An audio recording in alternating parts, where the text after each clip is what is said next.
क्या आपको पता है पपीते के बीज खाने से हम लंबे समय तक समागम कर सकते हैं? दोस्तों, आज हम बात करेंगे एक ऐसी औषधि के बारे में जिसे सुन आप आश्चर्य हो जाएंगे। दोस्तों, आप सब जानते हैं कि पपीता हर घर में खाया जाता है और पपीता हमारे शरीर के लिए बहुत फायदेमंद होता है। दोस्तों, हम पपीता तो खाते हैं लेकिन पपीते के बीज को कूड़े में डाल देते हैं। लेकिन दोस्तों, आज मैं आपको बताने वाला हूँ कि पपीते के बीज हमारे लिए सोने से भी महंगे हो सकते हैं। मैं आपको ये इसलिए कह रहा हूँ क्योंकि इससे हमें बहुत सारे फायदे हैं। आज मैं बताऊंगा कि पपीते के बीज को कैसे इस्तेमाल करने से आपको किन किन परेशानियों से छुटकारा मिलता है।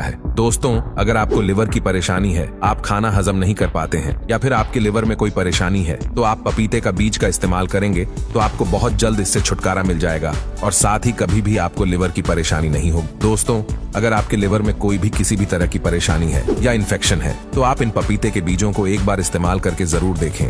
इसका रिजल्ट आपको चौंकाने वाला मिलेगा। ये आपके लिवर के लिए बहुत ही ज्यादा फायदेमंद होगी और इसे बनाने में भी बहुत मेहनत नहीं है। हमें पपीते के बीजों को धूप में सुखा लेना है। इसके बाद इसका पाउडर बनाकर एक डिब्बे में रख लेना है और रोजाना दूध या शहद या पानी के साथ रोजाना सुबह 1 चम्मच और शाम 1 चम्मच लेने से आप बहुत सारी परेशानियों से छुटकारा पाएंगे। साथ ही आपकी लीवर की परेशानी हमेशा हमेशा के लिए सही हो जाएगी। दोस्तों, अगर आपको किडनी की स्टोन है या फिर किडनी से रिलेटेड कोई भी परेशानी है, हम सब जानते हैं कि किडनी में स्टोन कितनी परेशानदायक होती है, कितनी दर्ददायक होती है। दोस्तों, अगर आपको इस परेशानी से छुटकारा पाना है तो आप पपीते के बीजों का सेवन जरूर करें। इससे आप बस कुछ ही दिनों में और हमेशा के लिए किडनी के स्टोन से या फिर किडनी में होने वाली किसी भी परेशानी से छुटकारा पा सकते हैं। अगर हम पपीते के बीजों का निरंतर उपयोग करते हैं तो इससे हमारा पाचन तंत्र सही होता है, पाचन शक्ति बढ़ती है, जिससे हमें कब्ज नहीं होता या फिर गैस की परेशानी भी नहीं होती है। इसके रेगुलर 20 से 25 दिन के यूज से आप पा सकते हैं बहुत ही चमत्कारी रिजल्ट जो आप सोच भी नहीं सकते।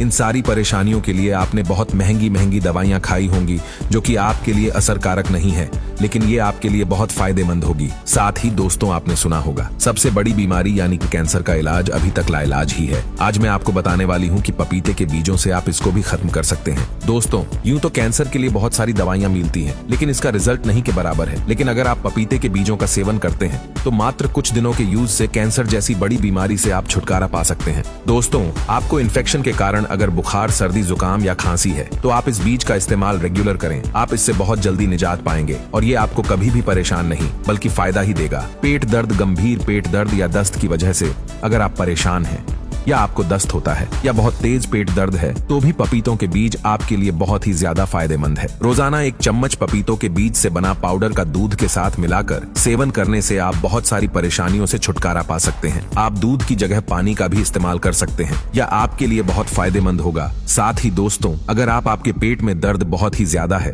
और आप चूर्ण का इस्तेमाल करने के बावजूद आपके पेट का दर्द खत्म नहीं हो रहा है तो पपीते के बीजों का रस सिर्फ 1 चम्मच पीने से आपको इस दर्द से छुटकारा मिल जाएगा। अगर आपको कहीं दाग, धब्बे, खुजली है या फिर किसी इन्फेक्शन की वजह से परेशानी है तो आप पपीते के बीजों का पेस्ट बना लें और जहां जहां आपको परेशानी है इस पेस्ट को लगाएं। ऐसे सिर्फ 4 से 5 दिन लगाने से आप इन सारी परेशानियों से छुटकारा पा सकते हैं। लेकिन दोस्तों, याद रखें, इन पपीते के बीजों का इस्तेमाल गर्भवती महिलाएं और छोटे बच्चों को नहीं करना है। ये उनके लिए बहुत ही हानिकारक होगा। दोस्तों, अगर आप पपीते के बीजों का इस्तेमाल करते हैं तो आपको ज्यादा से ज्यादा पानी पीना चाहिए क्योंकि ये बहुत गर्म होता है। ये आपके शरीर के लिए थोड़ा हानिकारक हो सकता है। अगर आप पानी नहीं पीते हैं तो दोस्तों, आप तो जानते ही हैं कि हमें रोजाना कम से कम 4 से 5 लीटर पानी पीना चाहिए। लेकिन अगर हम पपीते के बीजों का इस्तेमाल करते हैं तो हमें रोजाना कम से कम 6 से 8 ग्लास पानी अतिरिक्त पीना चाहिए। साथ ही अगर आप चाय या कॉफी के शौकीन हैं तो आपको इन सब को कम करना चाहिए या खत्म कर देना चाहिए। अगर आप चाय, कॉफी को खत्म कर देंगे तो आपको वैसे भी बहुत सारी परेशानियों से छुटकारा मिल जाएगा।